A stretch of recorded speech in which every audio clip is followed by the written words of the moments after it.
بسم اللہ الرحمن الرحیم الحمدللہ نحمدہ ونصلی علی رسولہ الکریم اما بعد۔ طہارت کی غلطیاں درس نمبر 2 ہے۔ طہارت کی بڑی اہمیت ہے، جو پاکی اور صاف ستھرائی کو اللہ تعالیٰ بہت محبوب رکھتا ہے۔ اللہ تعالیٰ پاک ہے اور پاکی کو پسند کرتا ہے۔ تو طہارت کے متعلق چند غلطیاں ہیں، جس میں پہلی غلطی یہ کہ عورتوں کے متعلق ہے کہ جب عورتوں کو حیض یہ آتا ہے تو اس کے فارغ ہونے کے بعد غسل میں تاخیر کرتی ہیں، اور نبی کریم صلی اللہ علیہ وسلم نے فرمایا اس کے متعلق کہ جب نماز کا وقت باقی ہو اور ایک رکعت بھی اگر مغرب کی باقی ہو، وقت مغرب ایک وقت رکعت کا مغرب میں باقی ہو، تو پھر بھی نماز وہ اس کے اوپر واجب ہو جاتی ہے۔ تو اس لیے نماز میں تاخیر کرنا حیض و نفاس حیض والی عورتوں کو یہ بہت بڑی اس کے اندر غلطی ہے، جس میں خواتین جو ہے بہت غلطی کرتی ہیں۔ نمبر 2 یہ بھی خواتین کے بارے میں ہے کہ جب حیض شروع ہوتا ہے تو نماز کا وقت داخل ہو چکا ہوتا ہے، تو ان کے اوپر وہ نماز فرض ہو جاتی ہے، اور وہ نماز پاکی حاصل کرنے کے بعد اس نماز کی قضا نہیں کرتی۔ تو یہ قضا اس کو کرنا یہ ضروری ہے کہ ان کے اوپر نماز فرض ہے۔ تو اس لیے یہ غلطی ہے کہ وہ نماز جو فرض ہو چکی تھی وہ نماز کو قضا نہیں کرتی۔ اور تیسری بات یہ بھی عورتوں کے لیے ہے کہ جب ان کا مباشرت کریں یا حیض ختم ہو جائے فجر سے پہلے اور وہ اپنے غسل کو تاخیر کرتی ہیں، سورج نکل جاتا ہے اور اس کے بعد یعنی غسل کرتی ہیں، تو یہ جائز نہیں ہے، یہ حرام ہے کہ نماز کا وقت ہونا جب ہو جائے فجر تو طلوع فجر سے پہلے غسل کرنا یہ ضروری ہے۔ اور اس کے بعد ایک غلطی یہ ہے کہ کچھ لوگ یہ سمجھتے ہیں کہ موضوع کے اوپر سردیوں میں ہی صرف مسح کرنا چاہیے اور گرمیوں میں مسح درست نہیں ہے۔ تو یہ بات درست نہیں ہے۔ اللہ کے نبی صلی اللہ علیہ وسلم نے جو حکم دیا ہے وہ مستقل حکم ہے، اور آپ صلی اللہ علیہ وسلم نے فرمایا کہ مقیم کے لیے ایک دن اور رات مسح کرنا ہے، اور مسافر کے لیے 3 دن تک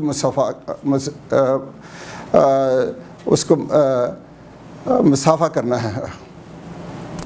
اور اللہ تبارک تعالیٰ نے اس کے متعلق بتایا ہے کہ آپ نے وَامْسَحُوا بِرُؤُوسِكُمْ کہ اپنے سروں کا مسح کرو۔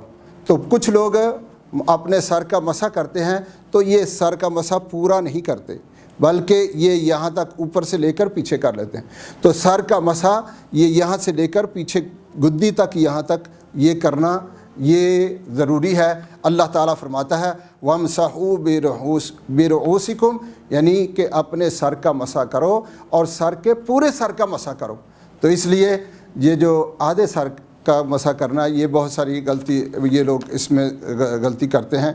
اور ایک غلطی یہ بھی ہے کہ چہرے کو مکمل نہ دھونے کے وقت اپنے چہرے کو جلدی دھونا اور پورے چہرے کو نہ دھونا، تو یہ بھی غلطی ہے۔ لازم اب پورا ہمارا جو چہرہ ہے یہاں سے اور یہاں سے پورا چہرہ اس کو دھونا یہ ضروری ہے۔ اور اس کے بعد کچھ لوگ سمجھتے ہیں کہ ناخن کو کٹوانے سے یا بال کٹوانے سے وضو ٹوٹ جاتا ہے۔ یہ بڑا اہم معاملہ ہے۔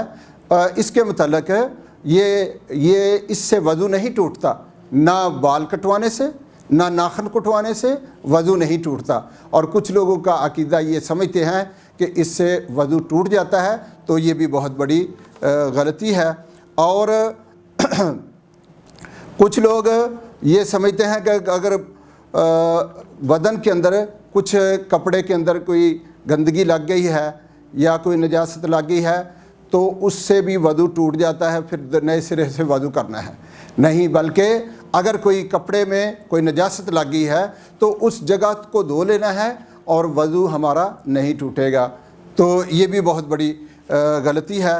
اور نمبر کچھ عورتیں جو ہیں وہ انہوں نے حیض اور نفاس کے لیے جو 40 دن نفاس کے لیے 40 دن مقرر کیے ہوئے ہیں، حالانکہ یہ درست نہیں ہے۔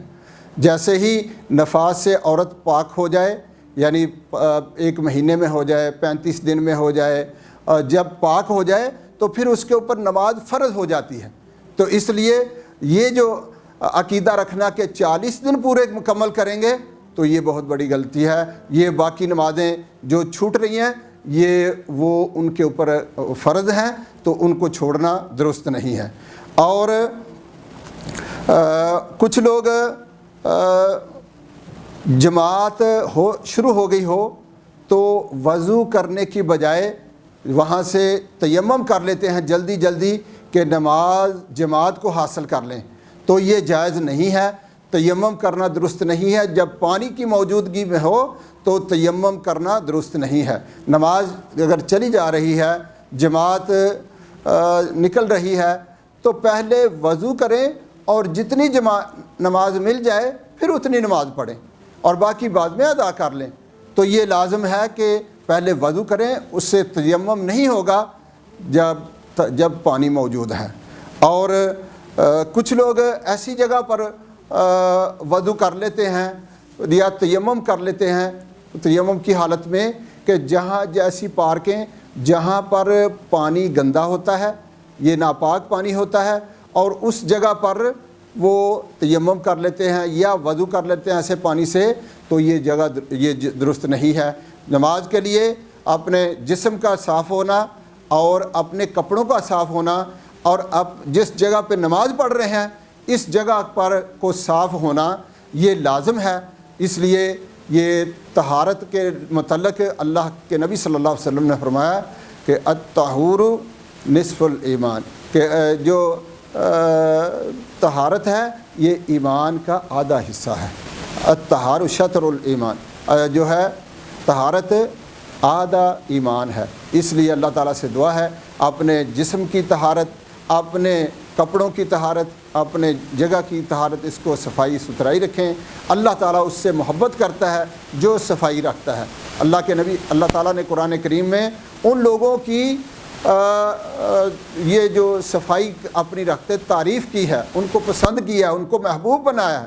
جو اہل قبا تھے انہوں نے وہ طہارت اختیار کرتے تھے، جب باہر جاتے تھے تو استنجا کرنے کے لیے پتھر استعمال کرتے تھے، اس کے بعد پھر پانی بھی استعمال کرتے تھے۔ تو اللہ تعالیٰ نے فرمایا کہ اللہ تعالیٰ ان سے محبت کرتا ہے جو لوگ اپنے آپ کو صاف ستھرائی رکھتے ہیں۔ اور طہارت 2 قسم کی ہے، ایک سری ظاہری طہارت اور ایک ہے بدنی طہارت۔ اللہ تعالیٰ ہمیں شرک کی نجاست سے دور رکھے اور گناہوں سے، معصیت سے اپنے آپ کو پاک رکھنا، اور دوسری ہے بدنی طہارت، اپنے کپڑوں کو صاف رکھنا، اپنے جگہ کو صاف رکھنا، اپنے رہنے والی جگہ کو صاف رکھنا اور صحیح طہارت اختیار کرنا۔ یہ اللہ تعالیٰ کو بہت ہی محبوب ہے۔ اللہ تعالیٰ سے دعا ہے کہ اللہ تعالیٰ ہمیں طہارت اختیار کرنے کی توفیق عطا فرمائے، اور جس طرح یہاں پر جمع کی اپنی نعمتوں والی جنتوں میں ہمیں جمع فرمائے۔